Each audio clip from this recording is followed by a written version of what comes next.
Olá pessoal, estamos aqui com mais um episódio de Nutri Sem Filtro.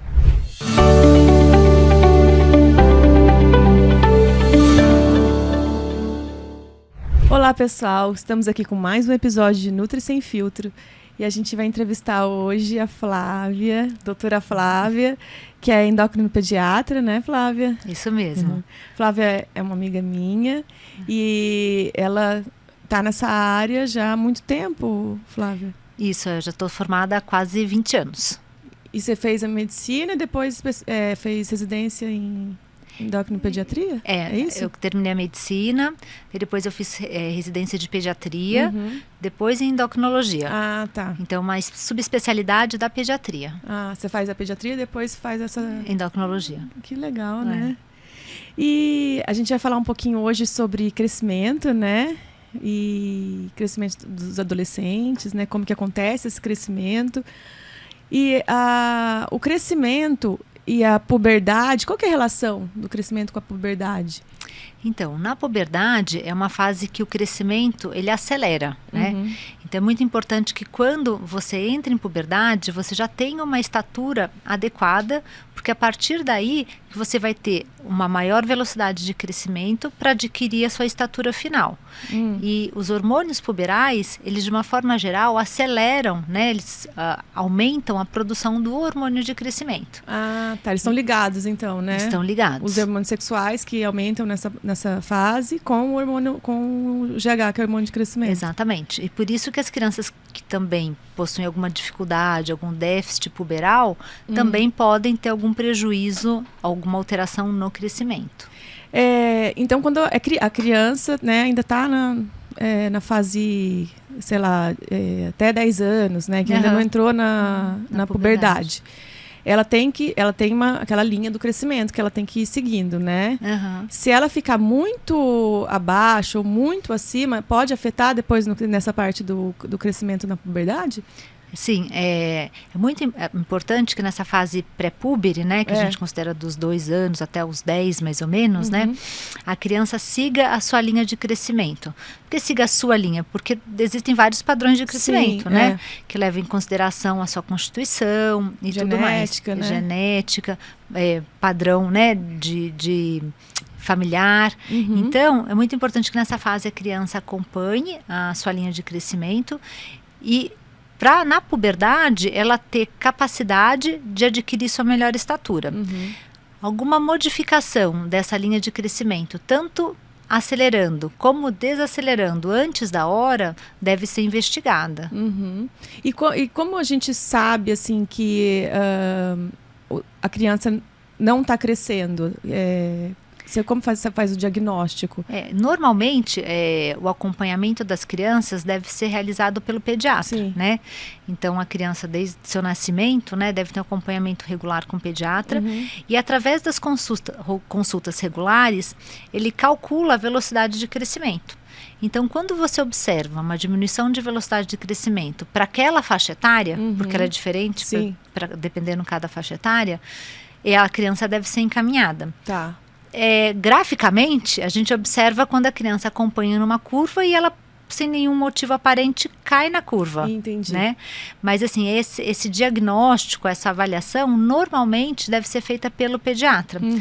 Isso é um grande problema que a gente observa hoje, porque tem muitas pessoas que não fazem esse acompanhamento. Com o pediatra. Exatamente. A criança começa a crescer, começa a não ficar mais doente, não leva no mesmo pediatra. Não leva mais no pediatra, só passa no pronto atendimento. E no pronto atendimento, como o nome mesmo disse, é só para resolver aquele problema agudo, né?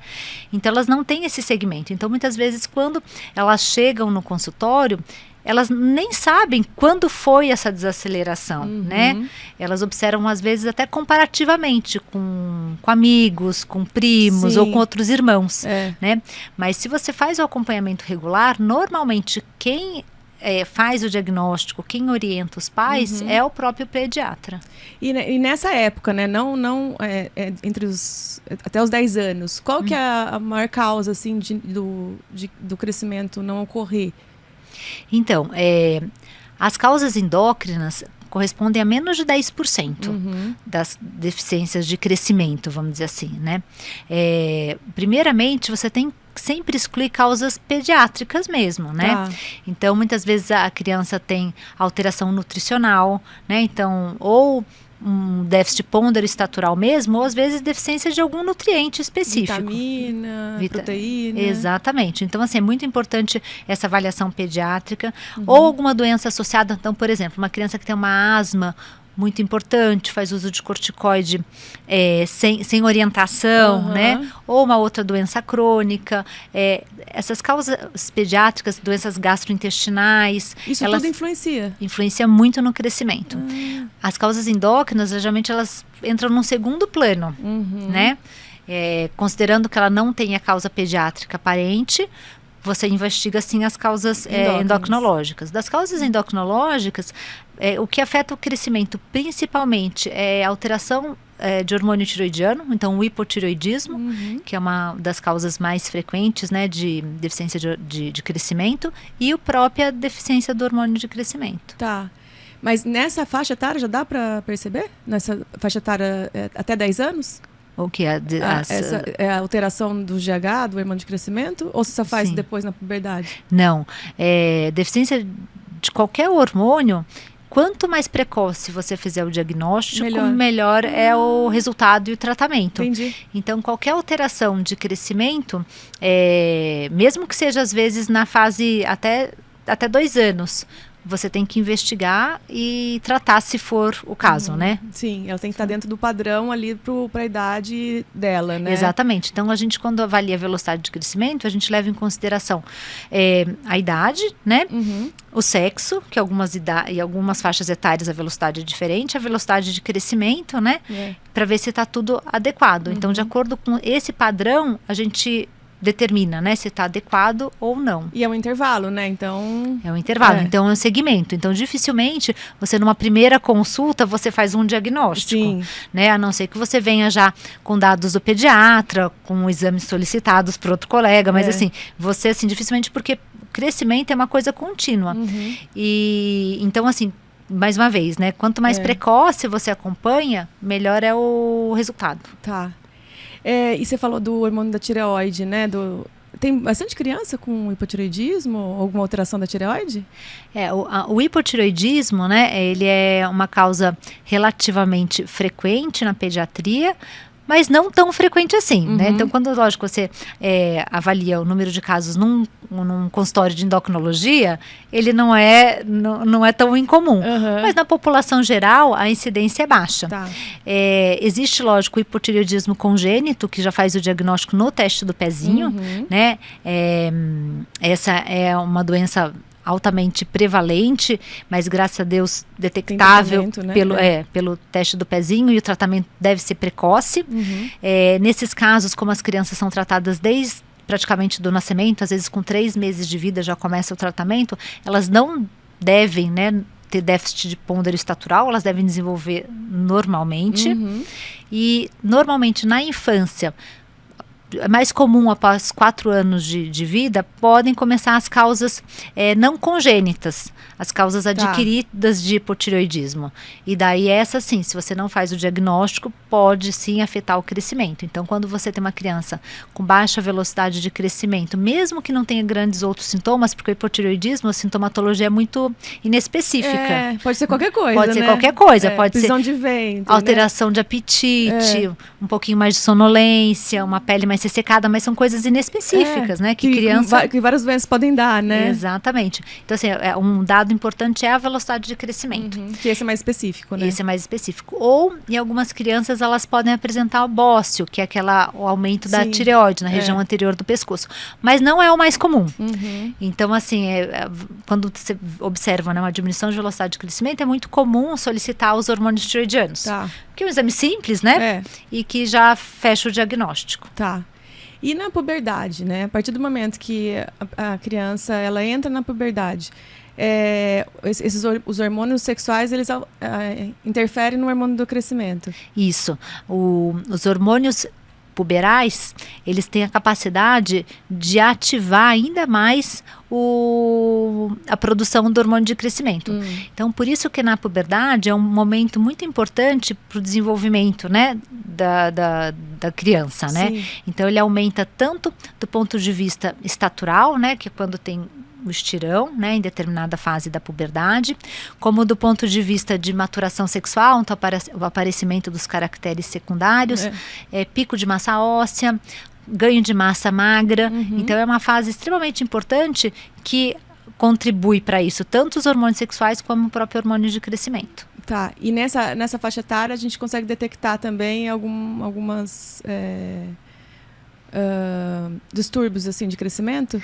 Sim, algumas vezes o que a gente observa são crianças que entram nessa fase de puberdade e não aceleram o crescimento como deveriam. Então daí você consegue também avaliar, né, se a criança, o adolescente no caso, tem algum déficit de crescimento, mas não é o ideal.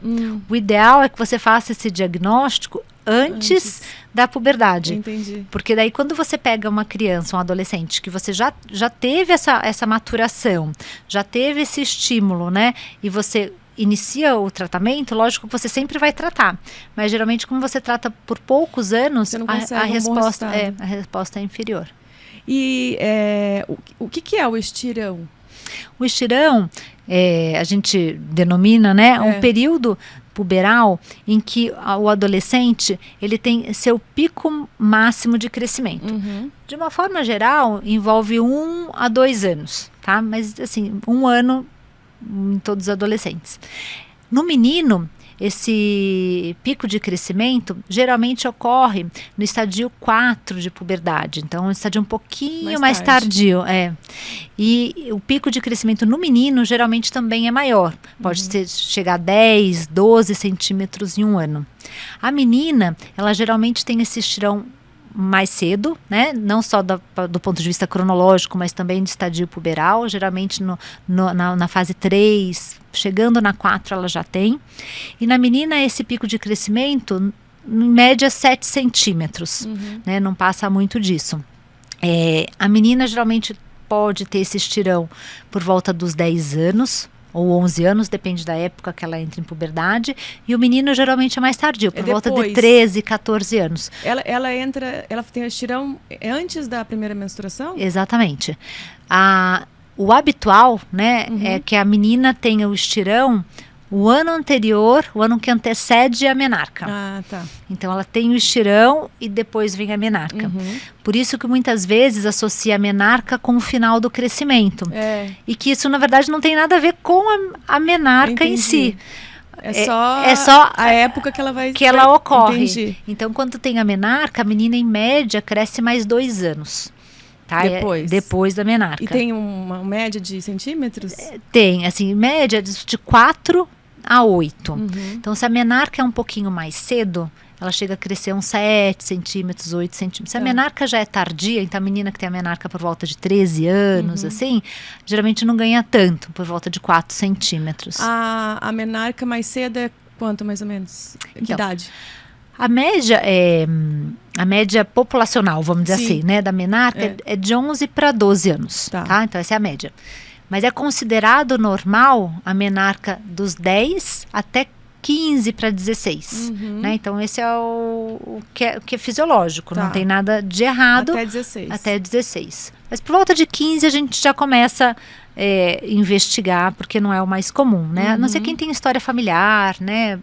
De menarca mais tardia.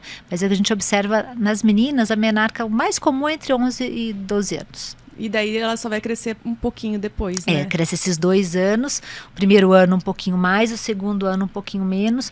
A maioria das meninas cresce em torno de 7 centímetros. Depois. E nessa época, né, que o menino e a menina ela tá crescendo, né?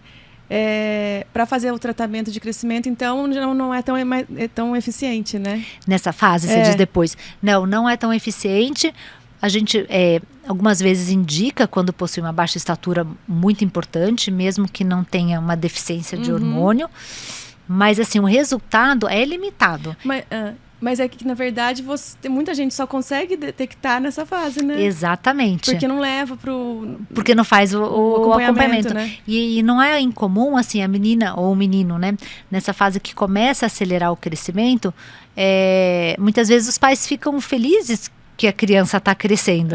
Mas às vezes ela está crescendo um pouquinho, vamos dizer assim, precocemente, um pouquinho antes da hora, e daí quando fecha a epífise, né, ou está próximo de fechar a epífise, não tem muito mais o que fazer de conduta, né? Então, por isso que é importante esse acompanhamento desde a infância, na fase pré-púbere, para a época que entrar em puberdade, você já ter uma estatura adequada, que daí você vai ter o estirão e vai ganhar ainda mais, e desacelerar no período adequado. Tá.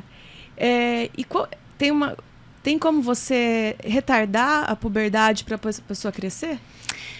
Sim e não. Então, assim... o bloqueio de puberdade? O bloqueio puberal é uma coisa que a gente utiliza bastante na nossa prática clínica, mas ele tem indicação precisa em puberdade precoce, tá? Então, puberdade... Não é para crescer. Não. É puberdade precoce. Puberdade precoce. Que leva também a um crescimento não tão eficiente, né? Exatamente, porque o que acontece? A puberdade precoce, ela se caracteriza para o início da puberdade antes da idade que é considerada, né, fisiológica. Então, na menina seria antes dos 8 anos e no menino antes dos 9 anos, associado, né, com o desenvolvimento dos caracteres sexuais. Então, na menina o broto mamário, no menino... Esses são sintomas.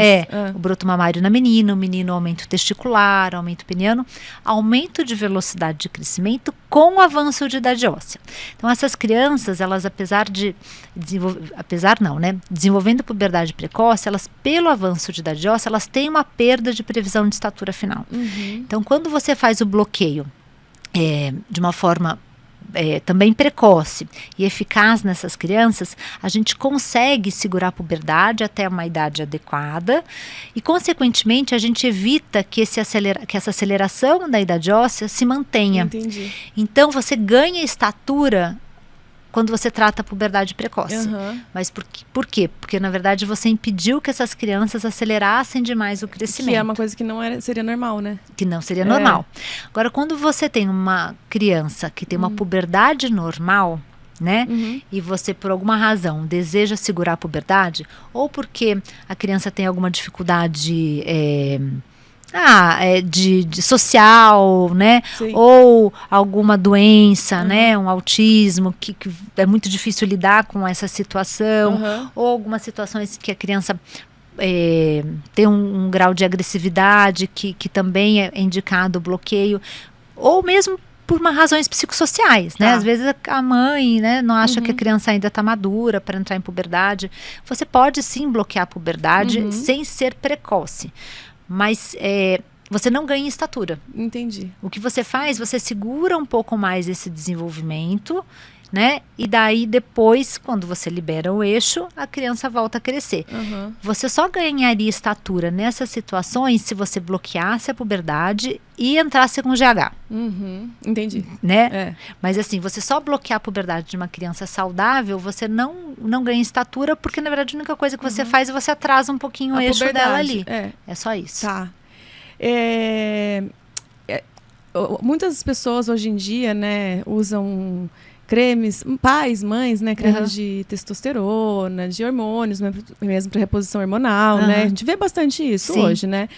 E isso pode afetar a criança? Isso é super importante ter lembrado, Sabrina, porque é uma incidência relativamente alta que a gente tem observado no consultório, que a gente chama de puberdade precoce periférica, né? Então, o uso dos hormônios tópicos, né? Seja o estrógeno ou a testosterona, eles podem causar o desenvolvimento precoce puberal nas crianças. Então, inicialmente, através do contato, né, da pele, ele passa para a criança e ela desenvolve os caracteres pertinentes daquele hormônio que o pai ou a mãe utilizou. Então, por exemplo, se a mãe estiver usando o estrógeno, né, o progesterona e tudo mais, a criança pode desenvolver mama e tudo mais. Se for a testosterona, pode dar pelo pubiano, né, pelo axilar e tudo mais. Mas o que acontece de muito sério?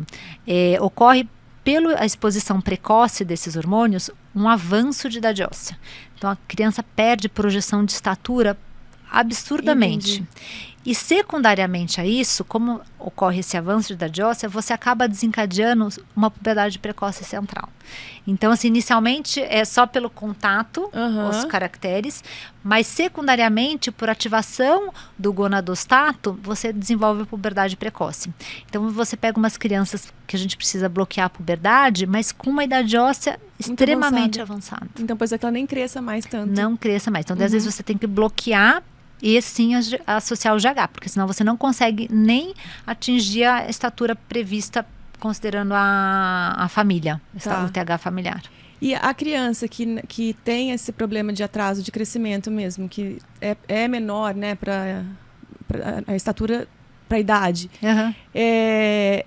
tem que tomar o GH? Não. A gente, quando faz a avaliação do crescimento, a gente leva em consideração, né, como eu falei, a idade, o sexo, e onde ela está no gráfico, comparando a população e o seu padrão familiar. Então, tem muitas crianças que elas crescem, por exemplo, no percentil 10, percentil 25, que não é o percentil 50. E nem todo mundo tem padrão para o percentil 50. Então, se você tem uma criança que cresce no percentil 10, tem uma velocidade de crescimento adequada, exames completamente normais, padrão genético que fique mais ou menos ali, ela não tem indicação de usar o GH. Não quer dizer que ela não possa usar o GH se não tiver nenhuma contraindicação, mas ela não tem indicação, tá? É diferente de criança que fica abaixo do percentil 3, que seria abaixo da última curva do gráfico. Essas crianças, apesar de também, eventualmente até é familiar, mas elas têm uma baixa estatura por definição. Então, mesmo que a gente considere ela como uma baixa estatura familiar, uma baixa estatura idiopática, essas podem sim usar o hormônio de crescimento, já que elas ficam abaixo do percentil 3, mas a resposta também é variável.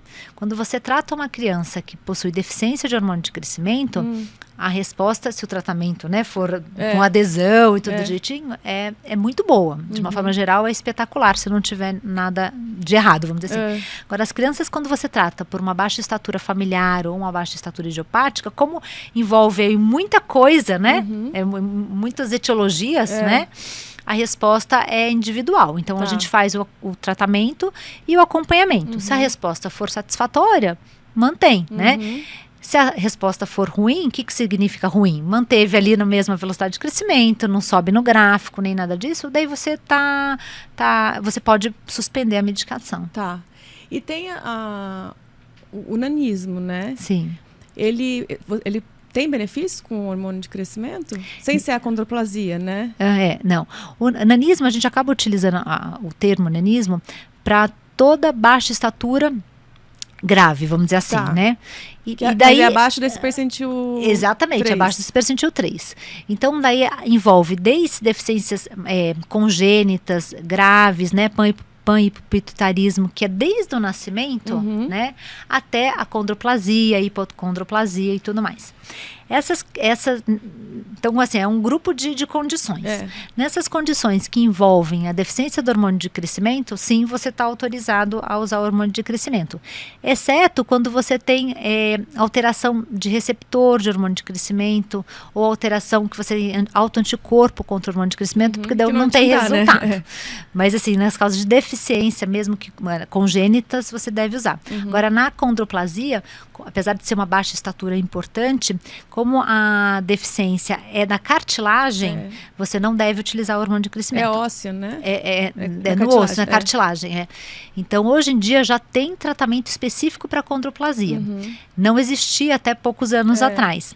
Hoje em dia é feito tratamento e com sucesso, mas não é com hormônio de crescimento. Mas eu tenho uma amiga que o filho tem, e ela disse que ele começou, né? Mas que o tratamento é muito caro, né? Muito caro. E que para conseguir também é difícil, né? Pelo governo. Atualmente não, acho que do ano passado para cá, faz muito pouco tempo que essa medicação foi liberada, né, pela Anvisa, e você solicita, você tem que ter a comprovação genética que tem a condroplasia, e normalmente essas crianças acabam conseguindo via judicial. Porque realmente para comprar, eu não sei te dizer exatamente o valor, mas é uma coisa bem cara. Bem cara. Mas você, assim, tendo tudo comprovado via judicial, atualmente você consegue. E existem aqueles pais que vão no seu consultório e que querem que o filho cresça de qualquer jeito? Tem, não. E não tem nada, né? O filho não tem nada, ele tá super dentro do normal. Então existem, né, assim, expectativa familiar, vamos dizer assim, né? Então, e hoje em dia a gente vê isso daí também, principalmente em atletas, porque dependendo do que seu filho faz, né? Da modalidade que ele faz, eles exigem uma determinada estatura. Então, tem tanto as crianças que acompanham bem na curva, não tem nenhuma alteração de exame, estão dentro do padrão genético e os pais querem que fiquem mais altos e esses outros que também estão tudo bem e querem ficar mais altos por um outro motivo. Nesses casos, você tem que avaliar, lógico, cada caso, né? Se você tem uma baixa estatura, você até pode pensar, mas o mais importante é você conversar com os pais sobre o que eles esperam e o que é possível ser feito. Sim. Porque, assim, o hormônio de crescimento, ele não é capaz de mudar padrão genético. Então, lógico que você, utilizando o hormônio de crescimento, você tende a melhorar a projeção de estatura, mas isso também, se acontece o tratamento precocemente, porque você ganha centímetro por ano tratado. Então, se você, por exemplo, começa com 14 anos, 15 anos, né? Dependendo da sua idade óssea, você vai usar um ano. Por mais que você ganhe um pouquinho, né? Mas você vai ganhar 2 centímetros. Isso vai ter impacto na sua vida, né? E tem efeito colateral? Tem. Porque às vezes tem que medir uma coisa, né? É um hormônio que já é utilizado há muitos anos, é um hormônio seguro, mas como toda medicação tem efeito colateral. Então, assim, é um hormônio que é hiperglicemiante, então a gente faz controle de glicemia. Faz parte do rol de exame que a gente faz controle. A gente também faz controle de metabolismo ósseo, né? Ele não tem interferência no sentido de alterar o metabolismo ósseo, mas é importante a gente fazer esse controle, esse acompanhamento. E o mais importante, e assim, pode dar hipertrofia cardíaca, mas isso em quem utiliza de forma inadequada. Né? Doses que a gente usa em pediatria, isso não ocorre. Mas eu brinco, né? Você pode tomar um remédio para dor, você pode ter efeito, né? Então, quando você indica um hormônio que é uso diário, né? A injeção é diária, subcutânea, também tem um alto custo, né? Você tem que conversar do que você espera e o que pode... né? De repente o benefício que você vai ter não vai ser tão, né? Vai crescer 1 centímetro, né? Tipo, compensa. Vai mudar, vai mudar na sua vida. Se a gente está falando de uma pessoa que tem uma estatura muito baixa, a gente sabe que 2 centímetros já é bastante. Mas uma pessoa que já tem uma estatura adequada, realmente tem que ponderar o risco e o custo, né? E benefício desse tratamento. Você falou do crescimento de seios de crescimento de características femininas em meninos quando em contato com hormônios, né, de tópicos, né? Isso é aquela ginecomastia puberal ou não? O que é? A ginecomastia puberal, ela ocorre geralmente no menino no estadio 3 de puberdade. Ela é fisiológica. É todo. A maioria, não todos, mas assim, cerca de 60% a 70% dos meninos podem apresentar. O grau da ginecomastia que é variável. Tem menino que só tem um brotinho, então não é nem perceptível. Tem menino que desenvolve realmente uma glândula mamária maior, principalmente os que estão acima do peso, porque associado à glândula mamária tem um pouquinho de lipomastia. E normalmente a ginecomastia puberal é transitória. Então, quando ele passa desse estadio 3 para o estadio 4, já finalizando a puberdade, a tendência é regredir completamente. Os meninos que isso não acontece, né? Considerando que não é uso tópico, considerando que é o fisiológico, né? No normal. Daí, às vezes, acabam tendo indicação para cirurgia plástica, porque daí realmente ficou mais estético, né? Porque ficou uma glândula residual. Mas a maioria dos casos resolve espontaneamente. No caso de utilização de creme tópico, né? Essa ginecomastia, ela ocorre e ela é transitória no período que a criança tem contato com o hormônio, com estrógeno. Normalmente não se mantém, tá? exceto pelo fato de poder ativar o eixo e daí, sim, evoluir uma puberdade. Entendi. Mas daí não é a ginecomastia puberal fisiológica que a gente normalmente observa. Tá.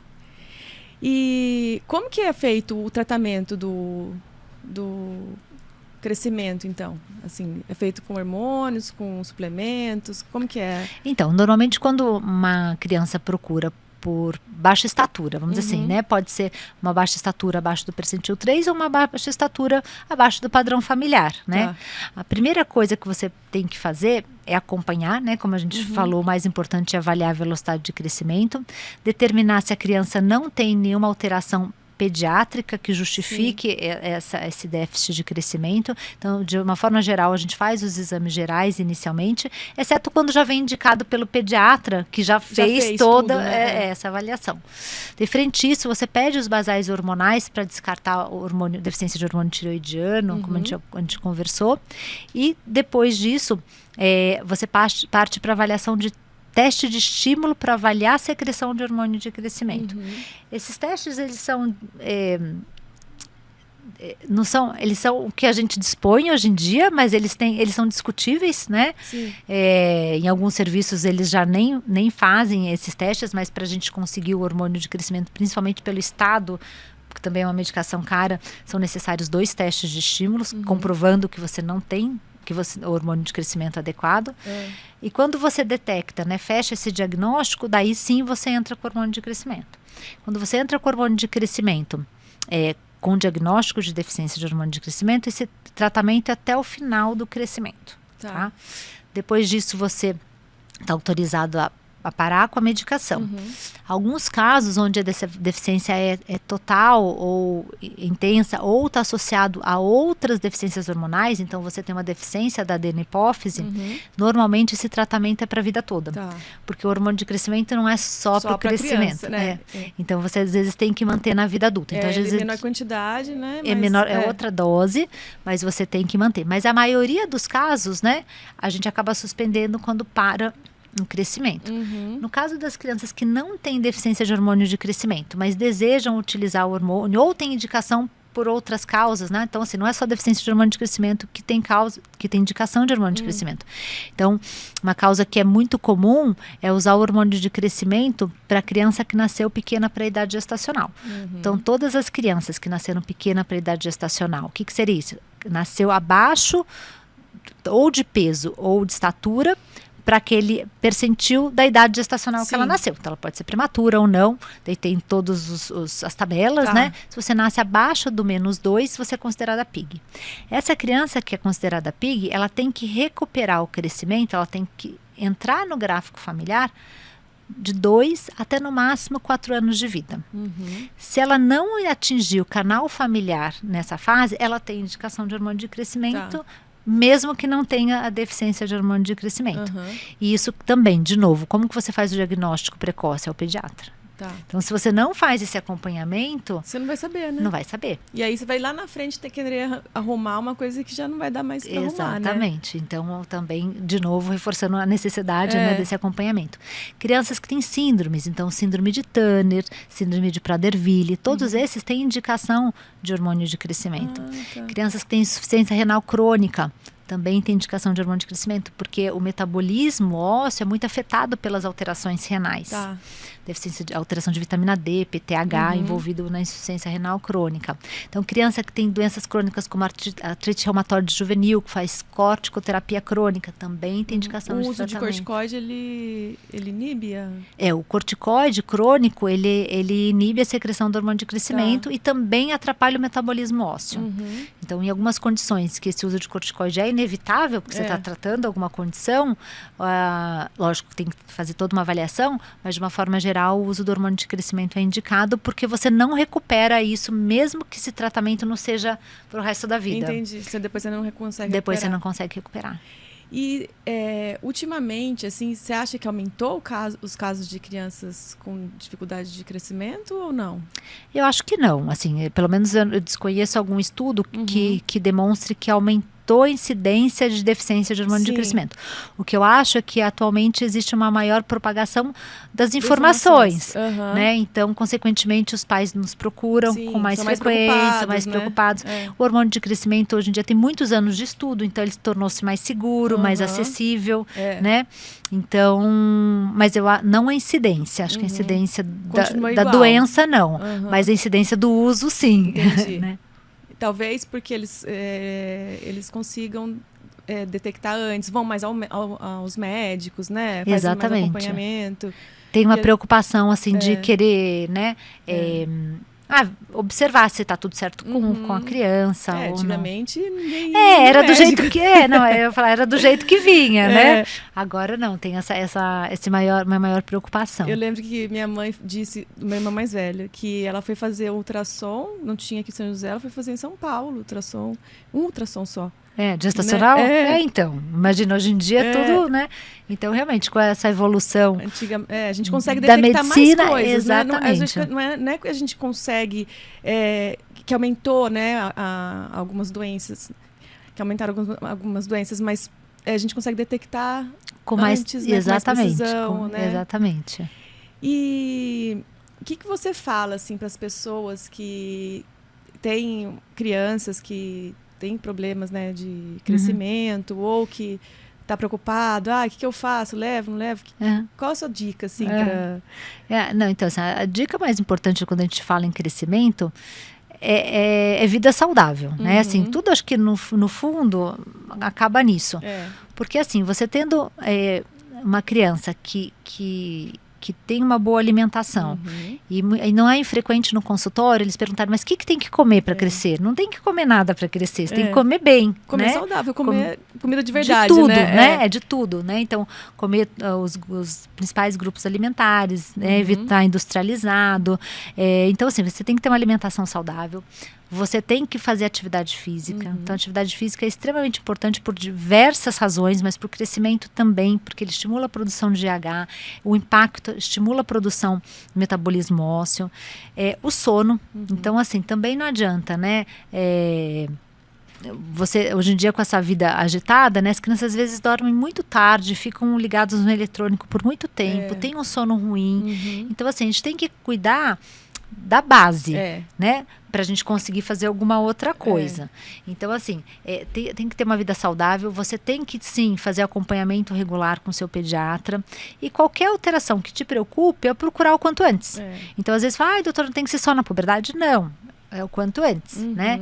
Para fazer a avaliação. Não sabem, né? Exatamente. Acha que vai levar só quando for na época de crescer. Exatamente. Que vai ter o estirão, vai ter o estirão.